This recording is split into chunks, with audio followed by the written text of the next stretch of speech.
Hello friends everyone, welcome to our YouTube channel UGC Adda 2.0।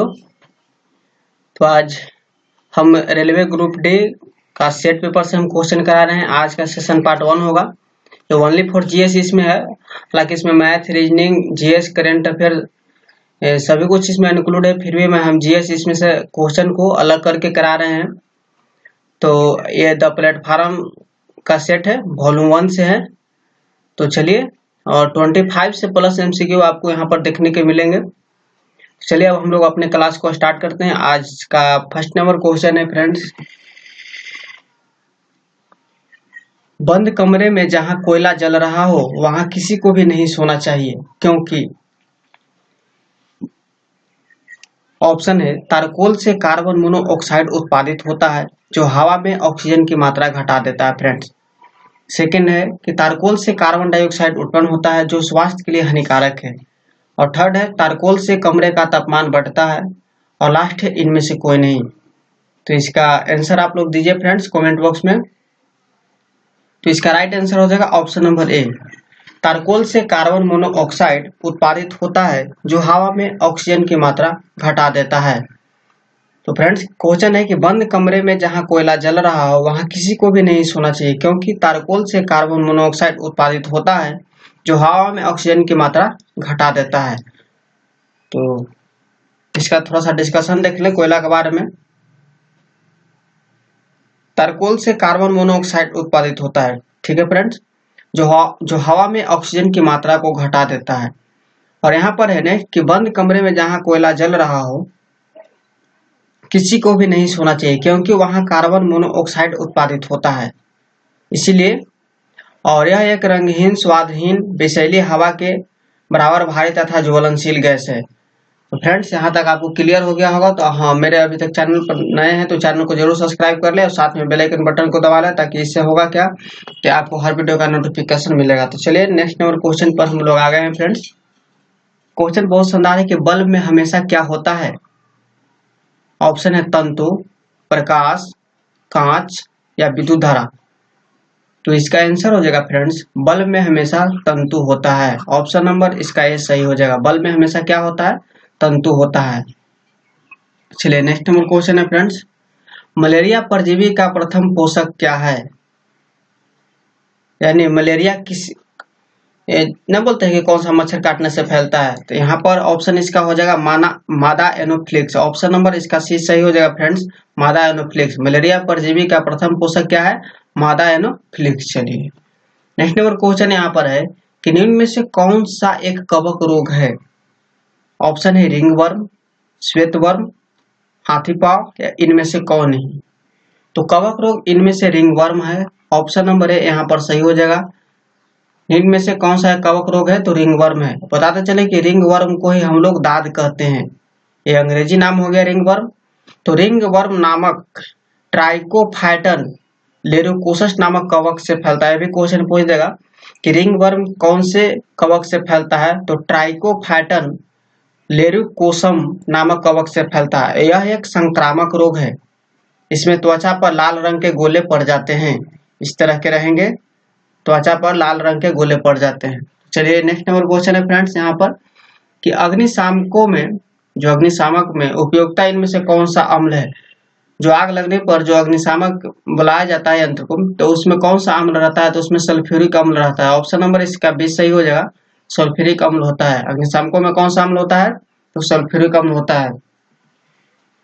Next question यहाँ पर है कि पृथ्वी के वातावरण में वातावरणीय दबाव क्या उच्चता के साथ बढ़ती है, या उच्चता के साथ घटती है, या उच्चता के साथ अपरिवर्तित रहती है, या पहले बढ़ती है और बाद में उच्चता के साथ घटती है। तो इसका आंसर आप लोग दीजिए कमेंट बॉक्स में, कौन सा हो जाएगा। तो पृथ्वी के वातावरण में वातावरणीय दबाव उच्चता के साथ घटती चली जाती है, यानी ऑप्शन नंबर इसका 20 सही हो जाएगा, उच्चता के साथ घटती है। क्योंकि जैसे जैसे हम ऊपर जाते हैं वैसे वैसे हवा विरल होती जाती है। फ्रेंड्स हम आपको रेलवे ग्रुप डी का पूरा क्वेश्चन हम कराएंगे, ये सेट है एक करीब, इसको हम 20 क्लास में आपको खत्म कर देंगे। उसके बाद हम और लेकर आएंगे ज्ञान संग्रह जो है ना 3600 1700, उसको क्वेश्चन हम आपको कराएंगे। चलिए इसका आंसर दीजिए। हीमोग्लोबिन में धातु अंश है, इसमें कौन सा हीमोग्लोबिन में कौन सा पाया जाता है? तो हीमोग्लोबिन में लोहा यानी फेरम पाया जाता है। ऑप्शन नंबर इसका सी सही हो जाएगा, फेरम पाया जाता है। और बताए कि खून का रंग लाल क्यों होता है? खून का रंग लाल क्यों होता है, एक क्वेश्चन है फ्रेंड्स। आप लोग कमेंट बॉक्स में इसका आंसर दीजिएगा, खून का रंग लाल क्यों होता है। ठीक है फ्रेंड्स। चलिए नेक्स्ट क्वेश्चन यह है कि वैद्युत अपघट्ट में धारा का प्रवाह किसके कारण से होता है? मुक्त इलेक्ट्रॉन से, या होल से, या आयन से, या न्यूट्रॉन से? तो वैद्युत अपघट्ट में धारा का प्रवाह आयन से होता है। धारा का प्रवाह किसके कारण से होता है फ्रेंड्स? तो आयन से होता है। ऑप्शन नंबर इसका सी सही हो जाएगा फ्रेंड्स। चलिए नेक्स्ट नंबर क्वेश्चन है, एप्पल किसका संक्षिप्त रूप है? एप्पल किसका संक्षिप्त, एप्पल एक कंपनी है, एप्पल किसका संक्षिप्त रूप है? तो एप्पल है एरियन पैसेंजर पायलट एक्सपेरिमेंट। इस ऑप्शन में हो जाएगा air passenger pilot experiment. Option number इसका ए हो जाएगा friends, air passenger pilot experiment. Option number इसका ए सही हो जाएगा। चलिए ये क्वेश्चन बार बार आपको पूछेगा, आप लोग इसे याद कर लीजिएगा। सर्वप्रथम बनाया गया सेल कौन था? यानी इस ऑप्शन में सर्वप्रथम कौन सा सेल को पहले बनाया गया था? ऑप्शन है Daniell cell, Leclanche cell, voltaic cell, या शुष्क सेल? तो सर्वप्रथम बनाया गया सेल वोल्टेइक सेल था। ऑप्शन नंबर इसमें सी सही हो जाएगा, वोल्टेइक सेल था। ऑप्शन नंबर सी, सर्वप्रथम बनाया गया सेल कौन था? तो वोल्टेइक सेल था। और नेक्स्ट क्वेश्चन यहाँ पर है, बहुत ही इंपॉर्टेंट है कि कथक, नौटंकी, झोरा और कजरी किस राज्य से महत्वपूर्ण नृत्य है? ऑप्शन है उत्तराखंड, उत्तर प्रदेश, झारखंड, या छत्तीसगढ़? इसका राइट आंसर कौन सा हो जाएगा फ्रेंड्स इस ऑप्शन में? ऑप्शन नंबर इसका बी सही हो जाएगा, उत्तर प्रदेश। कथक, नौटंकी, झोरा और कजरी उत्तर प्रदेश का महत्वपूर्ण नृत्य है। चलिए इससे कुछ इंपॉर्टेंट फैक्ट जाने। जैसे यूपी के अगर कोई क्वेश्चन पूछे कि यूपी के लोक नृत्य कौन कौन है, तो याद करेंगे कथक, नौटंकी, झोरा, कजरी, रासलीला जैसा होता है। यानी यूपी में कथक, नौटंकी, झोरा, कजरी और रासलीला जैसा लोक नृत्य होता है। और झारखंड के लोक नृत्य के बारे में थोड़ा सा चर्चा कर ले तो यहाँ पर होता है छऊ, सरहुल, जट जटिन, कर्मा और डांगा आदि। और उत्तराखंड के लोक नृत्य कौन कौन सा होता है? तो गढ़वाली, कुमायूं, कजरी, रासलीला आदि होता है। और छत्तीसगढ़ के लोक नृत्य कौन कौन सा होता है? तो पडवानी, कर्मा, झूमर आदि होता है। तो आप लोग याद रखिए, एग्जाम में एक क्वेश्चन तो जरूर बनता है लोक नृत्य से, आपको देगा ही देगा। इसे आप लोग स्क्रीनशॉट ले सकते हैं फ्रेंड्स। तो चलिए हम लोग अपने नेक्स्ट नंबर क्वेश्चन पर चलते हैं। क्वेश्चन है कि बल का गणनात्मक मापन करने वाला नियम क्या है? बल का गणनात्मक मापन करने वाला नियम क्या है? यानी न्यूटन का तीसरा गति नियम से है, या न्यूटन का प्रथम गति नियम है, या न्यूटन का दूसरा गति नियम है, या न्यूटन का गुरुत्वाकर्षण नियम है? तो इसका राइट आंसर हो जाएगा इस ऑप्शन में न्यूटन का दूसरा गति नियम है। ऑप्शन नंबर सी सही हो जाएगा, बल का गणनात्मक मापन करने वाला न्यूटन का दूसरा गति नियम है। चलिए इसके बारे में थोड़ा सा जान ले कि भौतिकी का पिता किसे कहते हैं? तो सर आइजैक न्यूटन को, यानी भौतिकी का पिता न्यूटन को कहा जाता है। न्यूटन के गति का नियम अपनी फेमस पुस्तक 1867 ईस्वी में प्रिंसिपिया में दी थी। न्यूटन का क्वेश्चन पूछेगा कि न्यूटन अपनी कौन सी फेमस पुस्तक प्रिंसिपिया में दी बल का न्यूटन गति का नियम? तो इनका है फेमस पुस्तक प्रिंसिपिया, यहाँ है प्रिंसिपिया, जो 1867 ईस्वी में दी थी न्यूटन के गति का नियम। और न्यूटन के प्रथम गति नियम से बल की परिभाषा, जड़त्व, गैलीलियो का नियम, जड़त्व की परिभाषा प्राप्त होती है। तो चलिए हम लोग अपने नेक्स्ट नंबर क्वेश्चन पर चलते हैं। क्वेश्चन है कि तीव्रता वेग वाली भारत की रेलगाड़ी। तो फ्रेंड्स हम आपको जितना जो एक्स्ट्रा चीज मैं करा रहा हूँ सब अपने आप में क्वेश्चन है, आपको एग्जाम में क्वेश्चन पूछा जा सकता है, तो आप लोग उसे याद रखिएगा। यहाँ पर क्वेश्चन है कि तीव्रता वेग वाली भारत की रेलगाड़ी का अधिकतम वेग क्या है? तो इसका राइट आंसर बताइए। इस ऑप्शन में हो जाएगा 140 किलोमीटर प्रति घंटा। ऑप्शन नंबर डी सही हो जाएगा मेरा, 140 किलोमीटर प्रति घंटा भारत की रेलगाड़ी का अधिकतम वेग है। मेरा पढ़ाया हुआ यदि पसंद आ रहा है फ्रेंड्स, मेरा कंटेंट पसंद आ रहा है और मेरा वीडियो का क्वालिटी पसंद आ रहा है, तो आप लोग एक लाइक जरूर कीजिए और दोस्तों के पास शेयर कीजिए। क्वेश्चन यहाँ पर है ना कि फ्लेमिंग के वाम हस्त नियम में तर्जनी अंगुली किसे प्रदर्शित करती है? ऑप्शन यहाँ पर बल की दिशा, चुंबकीय क्षेत्र, विद्युत धारा की दिशा या कुछ नहीं। तो यहाँ पर राइट आंसर हो जाएगा फ्रेंड्स 14 का ऑप्शन नंबर बी, चुंबकीय क्षेत्र। फ्लेमिंग के वाम हस्त नियम में तर्जनी अंगुली किसे प्रदर्शित करती है? तो चुंबकीय क्षेत्र को प्रदर्शित करती है। चलिए नेक्स्ट नंबर क्वेश्चन पर हम लोग आ गए हैं। क्वेश्चन है कि भारतीय वायुसेना बल में विंग कमांडर का स्तर भारतीय सेना थल के यानी किसके समान है? यानी तो इसमें इसका राइट आंसर हो जाएगा ले कर्नल। ले कर्नल के समान है। भारतीय वायुसेना में बल में विंग कमांडर का स्तर जो है ले कर्नल के समान है। ऑप्शन नंबर ए सही हो जाएगा।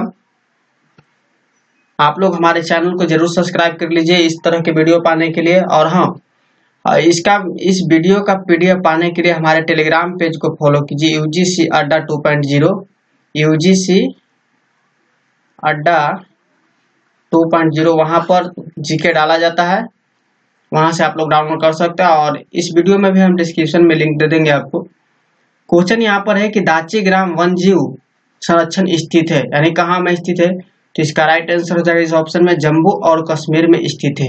दाची ग्राम कहाँ स्थित है? तो दाची ग्राम वन्यजीव संरक्षण जम्मू और कश्मीर में स्थित है।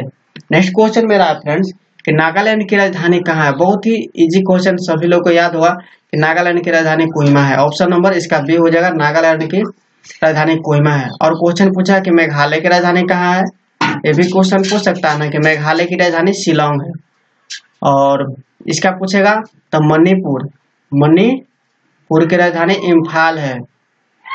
और यहाँ क्वेश्चन पूछा एजोल, यहाँ पर अजय लिखा गया है। मिजोरम के क्या होता है फ्रेंड्स? एजोल होता है। चलिए नेक्स्ट नंबर क्वेश्चन पर चलते हैं। क्वेश्चन यहाँ पर है कि पेट्रोलियम का शुद्धिकरण किया जाता है। ऑप्शन है कि पेट्रोलियम का शुद्धिकरण किया जाता है किसके विधि द्वारा? तो ऑप्शन नंबर इसका बी सही हो जाएगा, अंशीय आसवन से या प्रभाजी आसवन से। ऑप्शन नंबर इसका बी सही हो जाएगा, पेट्रोलियम का शुद्धिकरण किया जाता है अंशीय आसवन से या प्रभाजी आसवन से। चलिए नेक्स्ट नंबर क्वेश्चन पर हम लोग आ जाते हैं कि किस हैमर का प्रयोग चिपिंग और रिवेटिंग करने के लिए किया जाता है? किस हैमर का प्रयोग चिपिंग और रिवेटिंग करने के लिए प्रयोग किया जाता है, बताइए। तो इसका आंसर हो जाएगा फ्रेंड्स ऑप्शन नंबर ए हो जाएगा, बॉल पेन और हैमर का प्रयोग चिपिंग और रिवेटिंग करने के लिए किया जाता है। तो चलिए अब लोग नेक्स्ट नंबर क्वेश्चन पर चलते हैं। क्वेश्चन है कि रूस की मुद्रा क्या है? हाँ, आपको मुद्रा यानी रुपया से आपको क्वेश्चन एगो एग्जाम में देखने के मिलेगा। आपको सेट में जब एग्जाम देने जाइएगा तो आपको मुद्रा से एक क्वेश्चन जरूर रहेगा, तो आप लोग याद कर लीजिएगा। हालांकि हम आपको वीडियो एक करा देंगे, उसमें सारे क्वेश्चन एक ही वीडियो में आपको कंप्लीट करा देंगे। यहाँ पर दीजिए इसका आंसर कि रूस की मुद्रा क्या है। ऑप्शन है रूबल, डॉलर, पाउंड या वॉन। तो इसका राइट आंसर हो जाएगा फ्रेंड्स रूस की मुद्रा रूबल है। ऑप्शन नंबर इसका ये सही हो जाएगा, रूस की मुद्रा क्या है? तो रूबल है। चलिए यहाँ पर नेक्स्ट क्वेश्चन है कि निम्न में से नॉन फेरस मेटल क्या है? निम्न में से नॉन फेरस मेटल क्या है? तांबा, टिन, एल्यूमिनियम या सभी। तो इसका राइट आंसर हो जाएगा 21 का डी, सभी।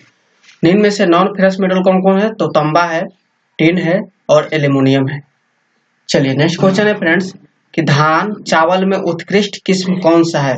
तो ऑप्शन यहाँ है कि रंजीत, सोनालिका, गंगा 101 या पूसा 215। तो धान चावल में उत्कृष्ट जो किस्म है यानी सबसे अच्छा किस्म है, तो यहाँ पर हो जाएगा option number C. Option number इसका सी हो जाएगा सही, गंगा 101। गंगा 101 है। चलिए नेक्स्ट क्वेश्चन है फ्रेंड्स, इनमें से कौन समूह से संबंधित नहीं है? जैसे तेंदुआ, सिंह, वेल, लोमड़ी। तो ये तीनों मेरा भिन्न हो जाता है ऑप्शन में, और वेल मछली जो है ये अलग हो जाता है। तो मेरा राइट आंसर हो जाएगा ऑप्शन नंबर सी। चलिए नेक्स्ट क्वेश्चन यहाँ पर है कि सौर प्रणाली का आविष्कार किसने किया था? ऑप्शन है न्यूटन, जॉन हैडली, कोपरनिकस और गैलीलियो।